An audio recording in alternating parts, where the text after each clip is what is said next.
Dentro del programa de MATLAB podemos encontrar funciones internas las cuales nos permiten realizar cálculos comunes, como por ejemplo la obtención de una raíz cuadrada, calcular el valor de e a la x con base en un logaritmo natural, obtener un valor absoluto, imprimir dicho valor positivo o negativo si dicho valor es mayor que 0 o menor que 0 o simplemente si es 0, calcular un logaritmo natural, calcular un logaritmo base 10, encontrar un residuo y encontrar la enésima raíz real de cierto número. En este caso, para ver estas funciones nos vamos a pasar directo a MATLAB para trabajar y poder visualizar de forma correcta para qué sirve cada una de estas funciones internas. Una vez ya dentro del entorno de MATLAB, lo primero que haremos será probar cada una de las funciones internas que conocemos y que tenemos aquí en la parte derecha. Ahora, lo primero que tenemos que hacer es obtener la raíz cuadrada de una cifra. Entonces, para esto voy a definir un vector que se llame x y este vector tendrá 3 elementos simplemente para hacer representativo toda esta parte de las funciones internas. Entonces vamos a colocar 3 valores pequeños, 0.5, 2 y 2.5. Este será nuestro vector de entrada y con lo cual vamos a trabajar para poder ejemplificar estas funciones internas. Entonces, el primer comando es el siguiente: sqrt, que representa la raíz cuadrada. En este caso vamos a representar la raíz cuadrada del vector x, la cual va a dar el siguiente valor. Nos da las raíces cuadradas de los 3 elementos que están dentro de ese vector. La siguiente función interna es calcular el valor de e a la x con base en un logaritmo natural. Entonces, para eso debemos de teclear la función interna exp y debemos de colocar dentro la variable x, que tiene 3 elementos. Entonces, esto nos va a regresar 3 cifras calculadas con e a la x basadas en un logaritmo natural.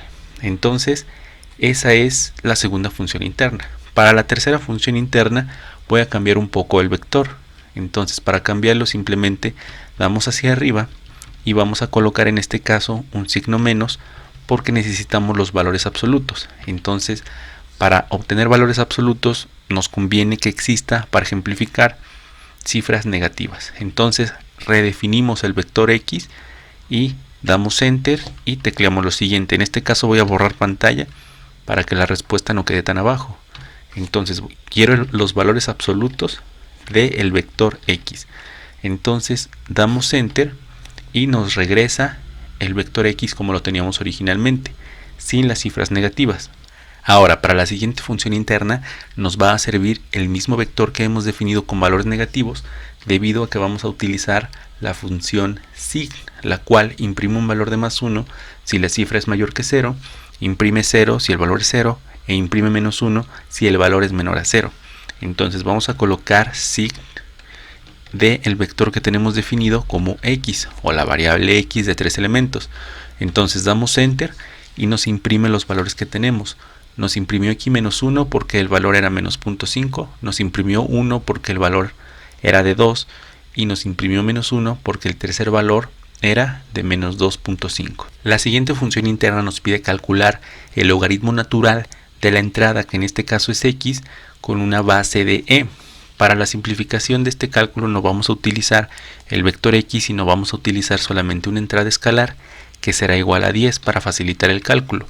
Entonces, de esta forma obtenemos que la respuesta del logaritmo de 10 es 2.3026. Ahora, la siguiente función interna es el logaritmo base 10 y naturalmente vamos a poner solamente una entrada, y el logaritmo base 10 de 10, pues la respuesta debe ser igual a 1, tal como lo estamos observando en este momento.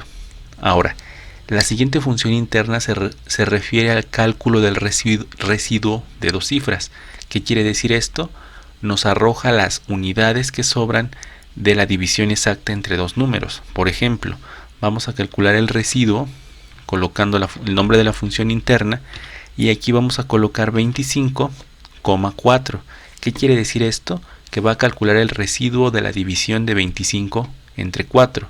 Ahora, debemos de recordar que 6 por 4 da 24 y 6 es el número exacto. Ahora, cuántos números sobran ahí o cuántas unidades sobra una.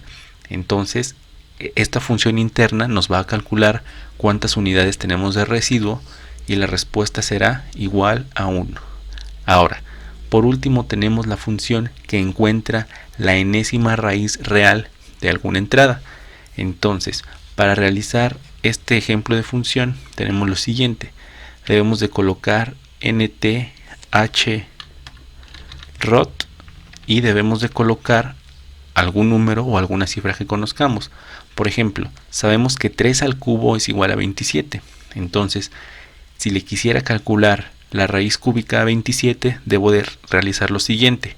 Debo de colocar 27,3 y de esta forma obtenemos la raíz cúbica de esa cifra, cuya respuesta debe de ser igual a 3. Entonces, estas son las funciones matemáticas para cálculos comunes. Ahorita solo hemos estado viendo cómo se utilizan y en el siguiente video veremos ejercicios más específicos de cómo utilizar de mejor forma estas funciones internas.